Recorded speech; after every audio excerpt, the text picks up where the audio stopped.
Bismillahirrahmanirrahim. Assalamualaikum warahmatullahi wabarakatuh. Alhamdulillah wa syukurillah wallahu la quwata illa billah, amma ba'd. Puji syukur kita panjatkan kepada Allah Subhanahu wa taala.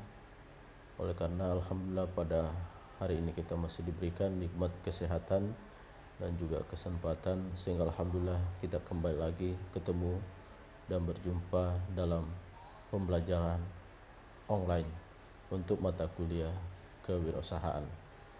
Mahasiswa yang saya hormati, hari ini kita masih melanjutkan materi pada pertemuan sebelumnya yang telah kita sampaikan secara online juga. Pada pertemuan keempat ini saya menggunakan Google Classroom dan YouTube untuk memudahkan mahasiswa dalam mengakses materi dan memperoleh petunjuk. Nah, pada hari ini kita akan memberikan evaluasi kepada mahasiswa untuk mengetahui bagaimana progres atau pengetahuan atau opininya terkait dengan materi-materi yang telah saya berikan sebelumnya. Nah, mahasiswa, di slide yang ada Anda bisa lihat di slide akhir, di situ ada pertanyaan yang mahasiswa diminta untuk memberikan pendapatnya atau pengetahuannya terkait dengan apa perbedaan antara pedagang dan pengusaha. Nanti mahasiswa silahkan berikan jawabannya pada kolom forum pada Google Classroom, dan kepada mahasiswa yang menggunakan akun bukan nama aslinya, tolong nanti ditulis namanya sebagai bentuk penilaian yang akan saya berikan, agar supaya tidak keliru dalam memberikan nilai karena nama yang tidak sesuai. Nah, saya kira itu ya. Sekali lagi mahasiswa silakan beri komentar terkait dengan pemahaman mahasiswa perbedaan antara pedagang dan pengusaha. Bisa ditambahkan dengan memberikan referensi-referensi tambahan selain yang saya berikan. Baik, pada hari ini kita masih tetap melanjutkan materi kita untuk mata kuliah kewirausahaan, untuk kemudian membahas materi terkait dengan bagaimana mengelola ide atau brainstorming. Nah, berkaitan dengan materi ini, pada pertemuan awal saya sudah sampaikan bahwa di akhir perkuliahan kita nanti mahasiswa itu akan membuat satu tugas dalam hal bagaimana membuat suatu ide yang inovatif di bidang usaha atau bisnis. Nah, di slide yang ada mahasiswa bisa melihat di situ ada beberapa bentuk usaha atau aspek bidang usaha yang bisa dikembangkan menjadi suatu bisnis yang ide bisnis yang inovatif dan kreatif. Seperti contoh di bidang transportasi, baik transportasi darat, laut, dan udara, silahkan nanti mahasiswa kalau ingin bergerak di bidang itu membuat apa ide bisnisnya yang kemudian dikembangkan menjadi tugas. Kemudian di bidang yang lain seperti traveling atau rekreasi, ini juga satu bentuk bidang usaha atau bidang bisnis yang bisa dikembangkan oleh mahasiswa untuk melahirkan suatu ide bisnis yang inovatif dan kreatif. Kemudian selanjutnya pada slide yang ada ini bidang yang lain itu di bidang kesehatan atau perawatan, ini juga bisa dikembangkan. Kemudian di bidang busana ya, seperti bisnis pakaian, kemudian jilbab, celana, dan lain sebagainya, silakan dikembangkan. Kemudian di bidang pendidikan dan komunikasi juga bisa dikembangkan menjadi suatu ide bisnis yang inovatif dan kreatif. Kemudian di bidang perumahan atau properti, ini juga satu bidang yang bisa dikembangkan oleh mahasiswa. Kemudian di bidang barang dan jasa, ini juga bisa dikembangkan menjadi suatu ide yang inovatif dan kreatif.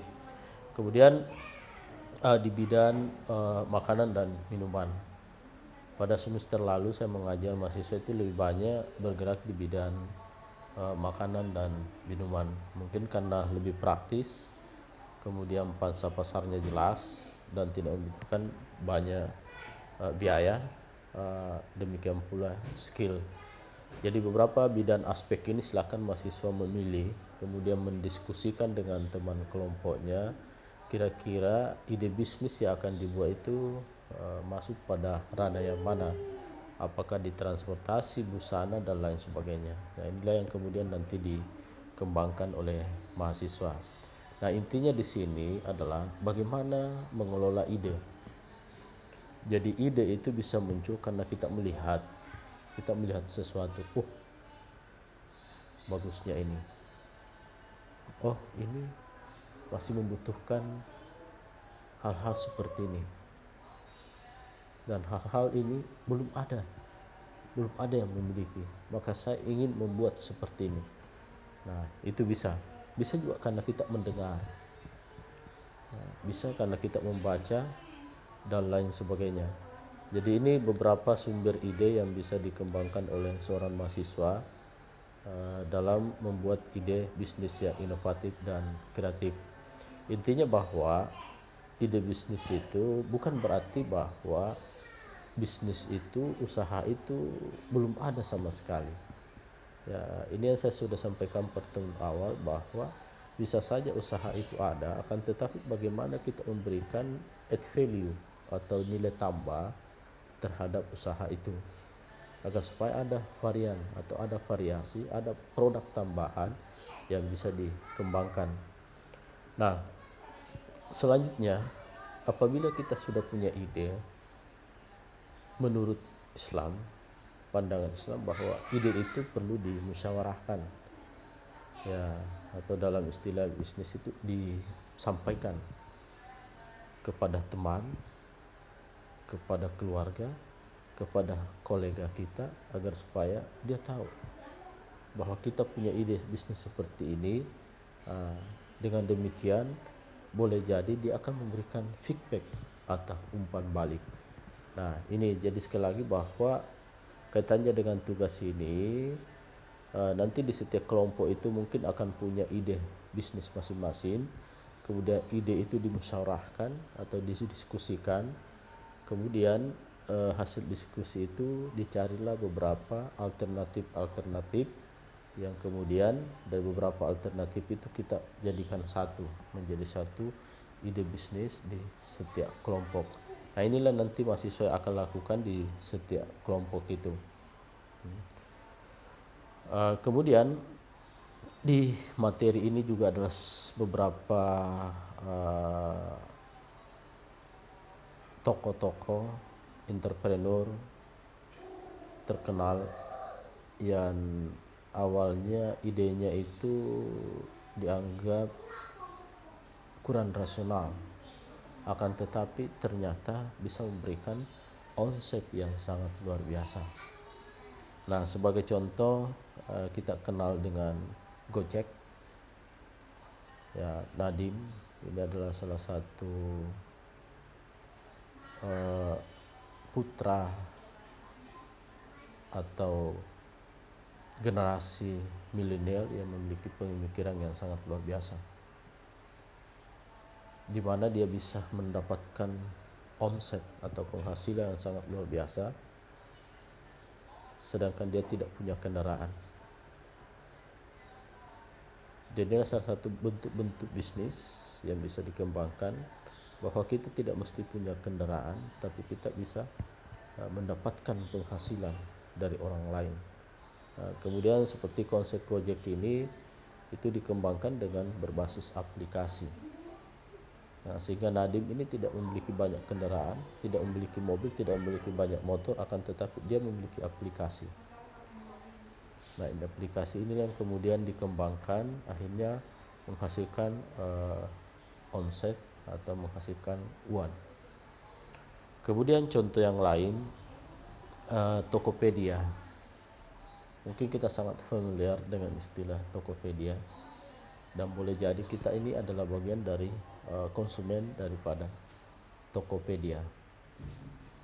Dengan Tokopedia dan Bukalapak ini kita bisa mendapatkan barang yang kita inginkan tanpa kita harus meninggalkan rumah. Cukup berbekal dengan Android, maka segala sesuatu keinginan berkaitan dengan barang-barang itu bisa kita dapatkan. Nah, ini saya kira usaha-usaha bisnis inovasi yang dilakukan oleh generasi milenial dalam menjawab tantangan revolusi industri 4.0. Nah, saya kira itu beberapa. Nah, sedangkan di internal sendiri di Universitas Muhammadiyah Makassar juga sudah banyak melahirkan beberapa ide-ide bisnis yang dikembangkan oleh kalangan mahasiswa. Mungkin mahasiswa tidak kenal Asri, akan tetapi beliau ini adalah alumni Universitas Muhammadiyah Makassar. Beliau adalah mahasiswa Fakultas Ekonomi dan Bisnis, tepatnya di jurusan manajemen. Ide bisnis daripada Asri ini adalah bagaimana mengelola daun singkong ini agar supaya memiliki nilai ekonomis. Karena yang banyak selama ini yang dikembangkan itu adalah bukan daunnya, tapi batang, ubi, dan lain sebagainya. Kemudian Asri ini mencoba mengembangkan daunnya agar supaya itu memiliki nilai ekonomis. Beliau bisa berkembang, bisa maju seperti ini, dan sekarang sudah berpenghasilan 10 juta per bulan. Ini sangat luar biasa. Bayangkan seorang mahasiswa semester 6 itu sudah bisa berpenghasilan 10 juta per bulan, kalah saya. Ya. Nah, akan tetapi Asri ini bisa seperti ini karena adanya pendampingan, proses yang kita berikan, dan beliau juga adalah salah satu mahasiswa saya di manajemen. Nah, sekarang beliau banyak didampingi oleh Pak Basri. Beliau adalah salah satu ketua entrepreneur atau lembaga kewirausahaan di Universitas Muhammadiyah Makassar, dan beliau juga adalah mahasiswa saya yang alhamdulillah sudah sukses. Nah, selain Asri, di Fakultas Ekonomi juga ada satu mahasiswa itu mencoba mengembangkan pupuk organik cair, yaitu Muhammad Rizal Sam. Ya, beliau juga ini adalah mahasiswa Fakultas Ekonomi dan Bisnis. Saat ini sudah semester 8. Kemudian dia bisa mendapatkan omset 4-5 juta per bulan. Ini sangat luar biasa. Masih gagah orangnya, masih single juga sepertinya. Nah, silahkan kalau ada yang berminat. Kemudian satu Kartini Unisma Makassar yang juga sukses dengan ide bisnisnya, yaitu Guproyani Asmar. Ya, jadi beliau ini adalah mahasiswa semester 5 pada saat saya ambil gambarnya. Kemudian dia sudah bisa berpenghasilan 3 juta per bulan. Dan saya kira masih banyak beberapa orang sukses di sekeliling kita yang mungkin bisa menjadi motivasi bagi kita bahwa kalau dia bisa, kenapa saya tidak? Ya, tapi intinya di sini bahwa kita harus kembali pada prinsip-prinsip atau jiwa seorang entrepreneur. Apa itu? Yang pertama, ya harus ada kemandirian, harus ada kedisiplinan, tidak mudah putus asa, kemudian kejujuran. Ya, dan yang terpenting di sini adalah kita tidak mudah putus asa. Gagal hari ini belum tentu gagal besok. Gagal besok belum tentu gagal pada hari-hari yang akan datang.